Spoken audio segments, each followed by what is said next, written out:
త్వరలోనే ఎన్నికలు వస్తున్నాయి.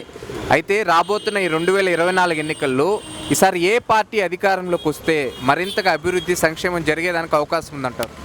మా వరకైతే మేము ఇప్పుడు వరకు మాకు అభివృద్ధి జరిగిందనేసి మేము పరిపాలనలో లేదు, వైసీపీలో దాన్ని మేము ఖండించి మాకు కూటమి ప్రభుత్వం వస్తే మాకు న్యాయం జరుగుతుంది అనేసి మేము ఊహించుకొని ఇచ్చేసేసి మేము ఇక్కడ మా ఉత్తర నియోజకవర్గంలో మేము గంటా గారిని నిలబెట్టాం.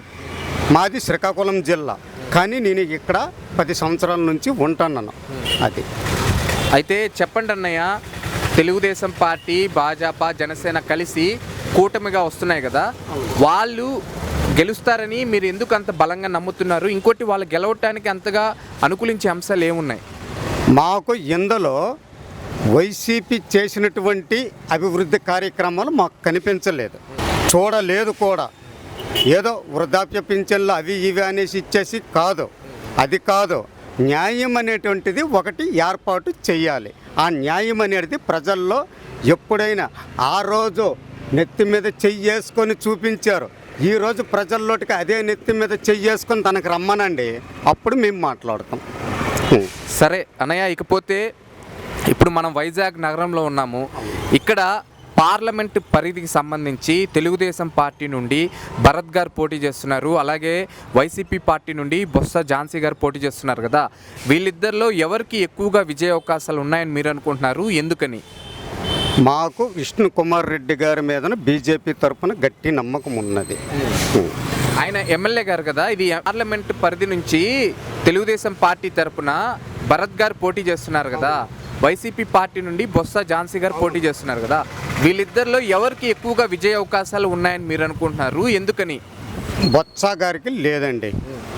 ఎందుకంటే విజయనగరం నుంచి బొత్స సత్యనారాయణ గారు తాను ఎంత మేలు చేసోండో ఎంత కీడు చేసోండో చూపించమనండి, దాన్ని ప్రజలు ఆమోదిస్తున్నారు. ప్లస్ మైనస్ తను చేసిన కార్యక్రమాలు బొత్స సత్యనారాయణ గారికి చూపించమనండి, దాన్ని బట్టి బొత్స ఝాన్సీ గారు ఎలా ప్రశ్నిస్తారో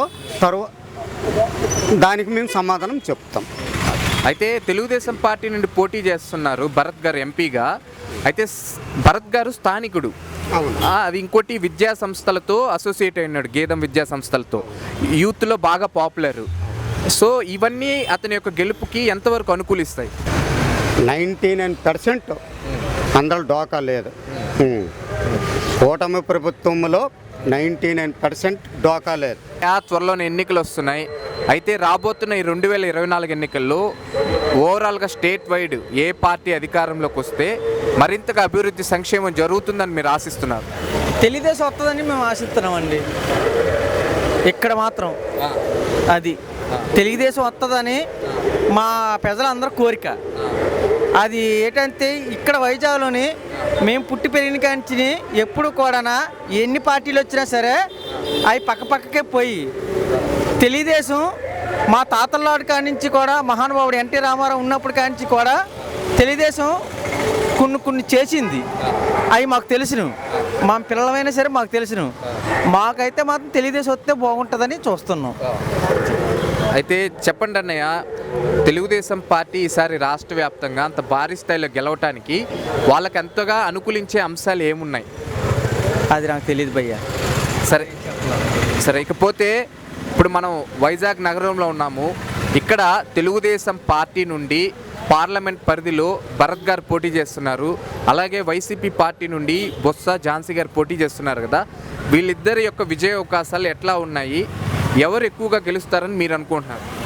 నా మట్టుగా అయితే ఇప్పుడు ఇక్కడికి గత 10 సంవత్సరాలు పెట్టి 20 సంవత్సరాలు పెట్టి నేను చూస్తున్నాను, తెలుగుదేశం వస్తుంది వైజాగ్ మొత్తం మీద.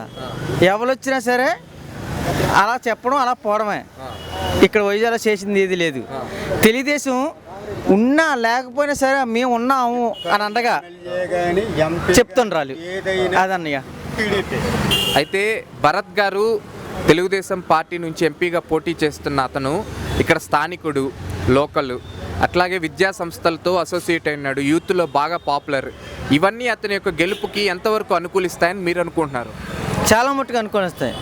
మానాటోళ్ళ మీద చాలా మంది ఓట్లు మాత్రం కంపల్సరీ వేస్తాం, అది మాత్రం కన్ఫర్మ్.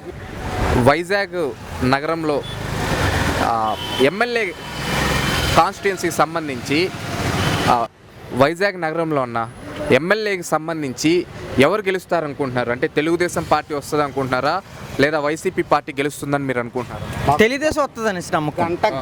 గ్యారెంటీ అండి. అయితే గత 5 ఏళ్ళకి కూడా తెలుగుదేశం వచ్చింది. టీడీపీ ప్రభుత్వం గత 10 సంవత్సరాల కిందట కూడా తెలుగుదేశం వచ్చింది. ఇక్కడ ఎవరైనా వచ్చి స్థానికంగా ఇక్కడోళ్ళు అయితేనే తెలుగుదేశం పోలు కాబట్టి ఇక్కడోళ్ళు కాబట్టి గెలుస్తారు. ఆ లెవెల్లో వచ్చి చేస్తారు చెందుతారు అంతే, అది కళ. ఎలక్షన్స్ వస్తున్నాయి. అయితే రాబోతున్న ఈ 2024 ఎలక్షన్స్లో సార్ ఓవరాల్ స్టేట్ వైడ్ ఏ పార్టీ గవర్నమెంట్ ఫామ్ చేస్తే మరింతగా అభివృద్ధి సంక్షేమం జరిగేదానికి అవకాశం ఉందంటారు? ఇప్పుడు మన రాష్ట్ర అభివృద్ధి జరగాలంటే సంక్షేమం ఒకటే ఇంపార్టెంట్ కాదు. ఫస్ట్ థింగ్ సంక్షేమం జరగాలంటే ముందు ఎకానమీ బాగుండాలి. రాష్ట్ర పెట్టుబడులు కానీ మనకి ఇన్కమ్ అయితే మాత్రం ఉండాలి. మన ఇన్కమ్ ఉంటే సంక్షేమం ఎన్నైనా చేయొచ్చు. ఫస్ట్ థింగ్ అది నా ఒపీనియన్. అలాగే సంక్షేమం ఉన్నంత మాత్రాన రాష్ట్రానికి ఇన్కమ్ వస్తుందని నేను అనుకోను. అప్పులు చేసి ఈరోజు కేంద్ర ప్రభుత్వం అప్పులు ఇస్తానో లెక్క అమ్మితేనే కానీ సంక్షేమం చేయలేని పరిస్థితుల్లో ఉంది. అది మాత్రం వాస్తవం. అందరూ గమనించాల్సిన విషయం ఏంటంటే అది. ఇంకోటి ఏంటంటే కంపెనీలు అయితే లేవు. ఫస్ట్ కంపెనీలు లేవు, రాష్ట్రానికి రాబడి లేదు.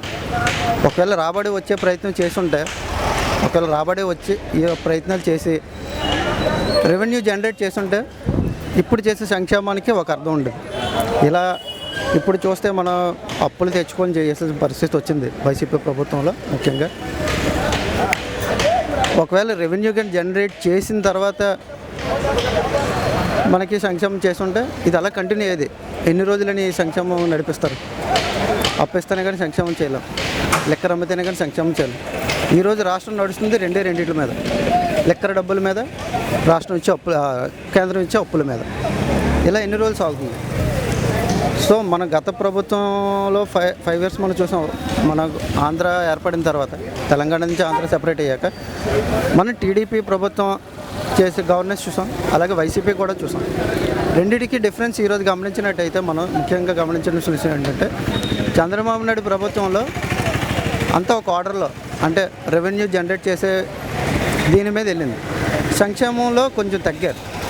సో అది మొన్న జరిగిన 2019 ఎలక్షన్లో మనకి బాగా ఎఫెక్ట్ అయింది. సంక్షేమం లేదని చెప్పి ప్రజలు అభివృద్ధి వైపు చూడలేదు. సంక్షేమం లేదని చెప్పి మన గవర్నమెంట్కి వైసీపీ గవర్నమెంట్ ఫామ్ చేయడం జరిగింది. ఇప్పుడు చూస్తే 2019 నుంచి ఇప్పుడు 2024 ఎలక్షన్స్ వరకు వస్తాయి. సంక్షేమం అయితే జరుగుతుంది, అది అందరూ గమనించాలి. ఈరోజు ప్రతి ఒక్కరు కూడా సంక్షేమం గురించి ఎవరు మాట్లాడట్లేదు, అభివృద్ధి గురించి మాట్లాడుతున్నారు. అది కూడా ఒక పాయింట్. నా ఒపీనియన్ ఏంటంటే సంక్షేమం జరిగింది, అది ఎలా జరిగిందని ముఖ్యంగా మనం అందరం ఒకసారి ప్రశ్నించుకుంటే కేంద్రం ఇచ్చే అప్పుల మీద లేదంటే లెక్కర డబ్బుల మీద జరిగింది. ఇలా ఎన్ని రోజులు జరుగుతుంది? లెక్కర తాగి చెడిపోతున్నారు చాలామంది, ఆరోగ్యాలు పాడైపోతున్నాయి. మన గత 4 సంవత్సరాలు చూస్తే నా కళ్ళ ముందే నాతో తిరిగిన కుర్రాళ్ళు కూడా చాలామంది చనిపోయారు. ముఖ్యంగా మత్తుకు బానిసయ్యి చనిపోయారు. గత ప్రభుత్వంలో కూడా మందు తాగేవాళ్ళు, కానీ అంతగా ఆరోగ్యం పాడవలేదని నేను అనుకున్నాను. ఈ గత 4 సంవత్సరాల నుంచి బాగా తాగిన వాళ్ళు మాత్రం బాగా చనిపోయారు. ఇంకోటి ఏంటంటే గత 4 సంవత్సరాల నుంచి మనం చూసుకున్నట్టయితే ఎక్కడ కూడా కంపెనీలు అనేవి లేవు. ముఖ్యంగా మనం తెలుసుకోవాలి, యువతకి కావాల్సింది ఏంటంటే ఉద్యోగం లేని యువత ఏం చేస్తారు? చెడు అలవాట్లకు దగ్గర అవుతారు. వాళ్ళ మైండ్ పాడైపోయి, వాళ్ళకి రెవెన్యూ లేక, వాళ్ళకి డబ్బులు లేక, ఏదో ఒకటి చేయలేక స్ట్రెస్ ఫీల్ అయ్యి వాళ్ళు ముఖ్యంగా చెడు అలవాట్లకి దగ్గర అవ్వడం, మందుకు బానిసలు అవ్వడం. ముఖ్యంగా మనం చూసినట్టుకైతే ఈ రోజుల్లో నాకు తెలిసి, నాకు వయసు వచ్చిన దగ్గర నుంచి మనం చాలామంది హిందూస్ కాబట్టి మనం త్రిమూర్తుల మేళా చేసుకునేవాళ్ళు. మీ అందరూ గుర్తుందో లేదు? త్రిమూర్తుల మేళా చేసుకున్నప్పుడు సాంప్రదాయబద్ధంగా మనం ఏం చేస్తాం? గంజాయి పెడతాం. చిన్నప్పటి నుంచి పూజకి గురించి కూడా గంజాయి దొరికేది కదా ఎక్కడ సాధారణంగా. అది లేకుండా కూడా పూజలు చేసుకునే వాళ్ళం. కానీ ఈ రోజుల్లో చూస్తే చిన్న పిల్లల దగ్గర నుంచి పెద్దవాళ్ళ దగ్గరకు అందరూ మత్తుకు బానిస అయిపోయారు. మీరు బాగా గమనించినట్టయితే గంజాయి కేసులు చాలా ఎక్కువైపోయాయి. ఈరోజు 7th క్లాస్ 8th క్లాస్ పిల్లల దగ్గర కూడా గంజాయి యథేచ్ఛగా దొరుకుతుంది. కానీ 7th క్లాస్ 8th క్లాస్ చిన్నపిల్లలకి గంజాయి తాగుతున్నారని వాళ్ళని మనం నిందించలేం. మనం ముఖ్యంగా గమనించుకోవాల్సింది ఏంటంటే అంత చిన్నపిల్లడి చేతిలో కూడా గంజాయి వెళ్ళిన స్టేజ్కి ఎలా వచ్చాం అది మనం ప్రశ్నించుకోవాలి. ఈరోజు ఇవన్నీ గమనించుకున్నట్టయితే నా ఒపీనియన్ ప్రకారం అయితే మళ్ళీ టీడీపీ గవర్నమెంట్ ఫామ్ చేస్తే బాగుంటుందని నా ఒపీనియన్.